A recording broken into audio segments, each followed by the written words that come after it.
Saludos estimados clientes, ¿cómo están? El día de hoy estamos con un Mitsubishi Outlander. El problema de este es que tiene un sonido en la parte frontal del motor. Para eso hemos anticipado ya soltando la banda de accesorios para ver si es que se quita o continúa el sonido. Ahorita en este preciso momento el motor está encendido y ya no está con la banda, pero el motor sigue con el ruidito que tiene.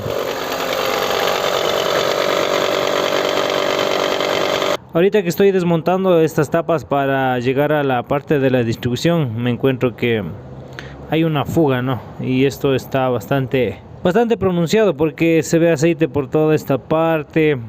Se ve que la banda también está contaminada. Ahora el punto es si está o no está afectando esta fuga de aceite al sonido o tiene algo que ver con el sonido que escuchamos anteriormente. Ya lo veremos más adelante.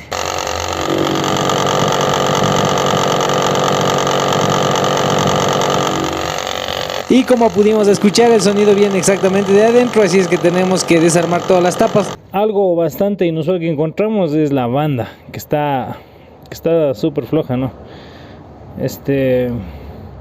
No sé si se deba de pronto a un problema del templador, pero en sí la banda está súper floja.